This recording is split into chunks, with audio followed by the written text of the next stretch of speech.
Bonjour à tous, je suis Benjamin Broustet, écopreneur depuis 15 ans et fondateur de 4 entreprises régénératrices. Aujourd'hui, j'ai envie de vous parler du secteur de l'agroécologie et de la permaculture et pourquoi c'est un domaine porteur pour les futurs écopreneurs. L'agroécologie et la permaculture, ce sont des approches agricoles durables qui visent à créer des systèmes alimentaires résilients, respectueux de l'environnement et socialement équitables. Alors ces méthodes s'appuient sur les principes de l'écologie, de la biodiversité, de la préservation des ressources naturelles pour produire une alimentation saine et abondante. Historiquement, l'agroécologie a émergé dans les années 20 avec les travaux de l'agronome basque José María Arizmendiarrieta qui a développé une approche intégrant les dimensions écologiques, sociales, économiques de l'agriculture. Dans les années 70, le biologiste français Pierre Rabhi a popularisé ce concept en France et en Afrique du Nord en promouvant une agriculture respectueuse de la terre et des hommes. La permaculture, quant à elle, a été développée dans les années 70 par les Australiens Bill Mollison et David Holmgren. Ils ont créé un système de conception agricole s'inspirant des écosystèmes naturels pour créer des environnements durables et autosuffisants. Et depuis, ces approches ont gagné en popularité dans le monde entier. Et elles sont aujourd'hui reconnues comme des solutions clés pour faire face aux défis environnementaux et sociaux de notre époque. Alors pourquoi ce secteur est porteur? Eh bien, l'agroécologie et la permaculture offrent des solutions concrètes face aux défis économiques, environnementaux et sociétaux actuels. Sur le plan économique, ces pratiques favorisent la création d'emplois locaux, d'emplois durables, en valorisant les ressources et les compétences territoriales. Elles permettent également de réduire les coûts de production en diminuant la dépendance aux intrants chimiques, en optimisant l'utilisation des ressources naturelles. Et de plus, la diversification des cultures et des activités, comme l'agrotourisme par exemple, renforce la résilience économique des fermes face aux aléas du marché.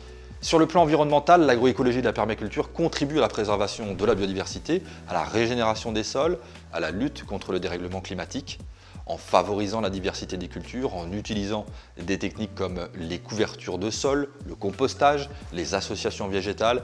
Ces pratiques améliorent aussi la fertilité des sols et stockent du carbone. Elles préservent également les ressources en eau en limitant l'irrigation, en favorisant l'infiltration de l'eau dans le sol. Sur le plan sociétal maintenant, l'agroécologie et la permaculture favorisent l'autonomie alimentaire, la souveraineté des communautés. Elles créent du lien social en rapprochant les producteurs et les consommateurs et en valorisant les savoirs traditionnels. Ces pratiques contribuent également à la santé publique en fournissant des aliments sains, locaux, tout en réduisant l'exposition aux pesticides. Alors comment va se développer ce secteur?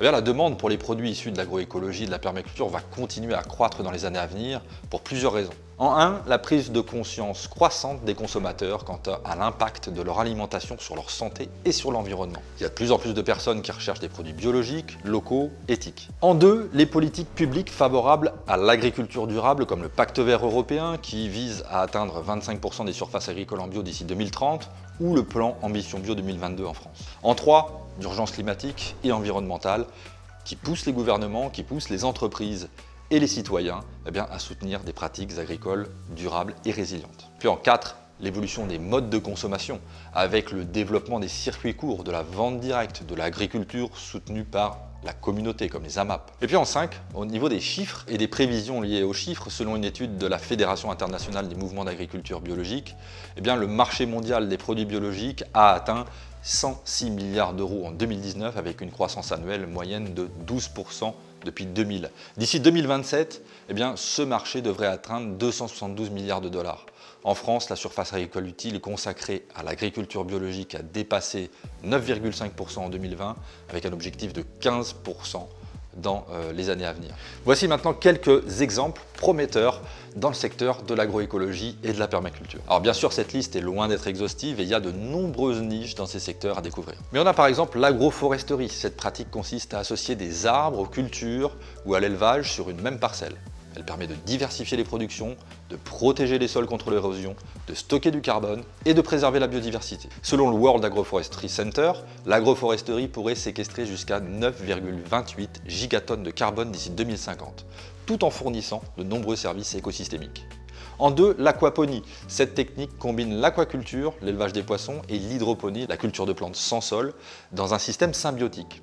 Elle est extrêmement économe en eau, elle est non consommatrice de pesticides et elle règle les problématiques de l'hydroponie d'un côté et de l'aquaculture de l'autre. Selon une étude de Markets and Markets, le marché mondial de l'aquaponie devrait atteindre 1,37 milliard de dollars d'ici 2026 avec un taux de croissance annuel de 12% entre 2021 et 2026. En 3, les micro-pousses et les graines germées.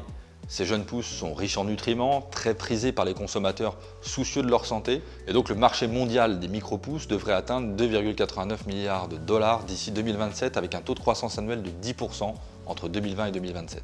En 4, le conseil et le design en permaculture. Il y a de plus en plus de particuliers et d'entreprises qui cherchent à créer des espaces verts, durables, productifs. Et en tant qu'expert en permaculture, vous pouvez offrir vos services de conseil et de conception pour les jardins, pour les fermes, les écolieux, les entreprises. En 5, les engrais et fertilisants biologiques et les biostimulants. Face à l'appauvrissement des sols et à la nécessité de réduire l'usage des engrais chimiques, le marché des engrais biologiques et des biostimulants est en plein essor. Ces produits issus de matières organiques ou de micro-organismes améliorent la fertilité des sols et la santé des plantes. Là encore, selon Markets and Markets, le marché mondial des biostimulants devrait atteindre 4 milliards de dollars d'ici 2025, avec un taux de croissance annuel de 11% entre 2020 et 2025. En 6, les micro-fermes agrotouristiques qui allient la production agricole à petite échelle et des activités touristiques. Les micro-fermes agrotouristiques offrent une expérience unique aux visiteurs, tout en diversifiant les revenus des agriculteurs. Les touristes peuvent participer aux activités de la ferme, découvrir des pratiques agroécologiques et consommer des produits locaux. Ce modèle, il répond à la demande croissante d'un tourisme authentique, d'un tourisme durable, et proche de la nature. Alors maintenant, parlons des facteurs limitants liés à ce secteur de l'agroécologie et de la permaculture.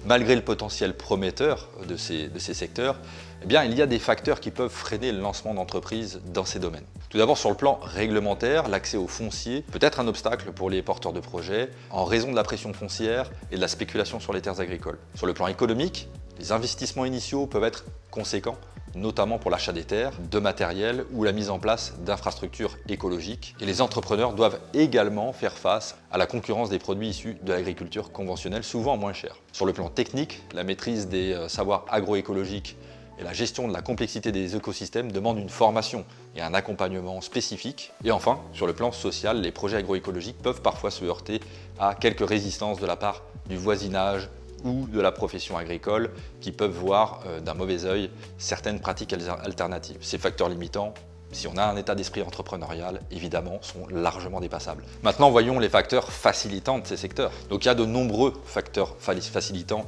qui émergent pour soutenir les écopreneurs dans le domaine de l'agroécologie et de la permaculture. Par exemple, sur le plan public, les pouvoirs publics mettent en place des aides et des dispositifs pour favoriser l'installation agricole et la transition écologique, comme les dotations aux jeunes agriculteurs par exemple, les mesures agro-environnementales ou les appels à projets pour l'agriculture biologique. Sur le plan économique, la demande est croissante, on l'a vu, pour des produits locaux, bio, de qualité, et offre donc beaucoup de débouchés rémunérateurs pour vraiment des producteurs engagés.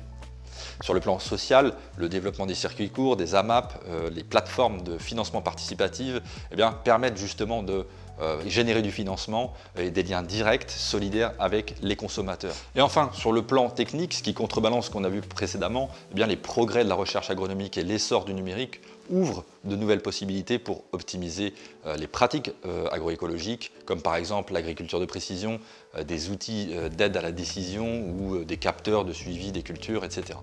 Enfin, sur le plan culturel, la prise de conscience écologique et l'engouement pour les métiers du vivant suscitent de nombreuses vocations et attirent de nouveaux profils vers le maraîchage, l'agriculture durable. Alors en conclusion de tout cela, comme vous le voyez, le monde change, l'économie change et il va devoir changer de gré ou de force face aux enjeux que nous sommes amenés à vivre. En choisissant de devenir écopreneur dans le secteur de l'agroécologie et de la permaculture, vous avez non seulement l'opportunité de vous épanouir professionnellement, tout en ayant un impact positif sur la planète et les humains, et puis vous vous positionnez sur un marché en pleine expansion, porté par une demande croissante, et vous créez des produits respectueux de l'environnement et des humains. Et puis par là même, vous contribuerez à la création d'un système alimentaire durable, à la régénération des écosystèmes ou à la sensibilisation du public à l'importance d'une alimentation saine et respectueuse de l'environnement. Si vous cherchez d'autres idées de niche pour vous lancer en tant qu'écopreneur, vous pouvez retrouver dans la description 165 idées supplémentaires dans de nombreux secteurs diversifiés de la société. C'est offert, alors n'hésitez pas, vous le téléchargez dans la description et je vous dis à très vite. Ciao.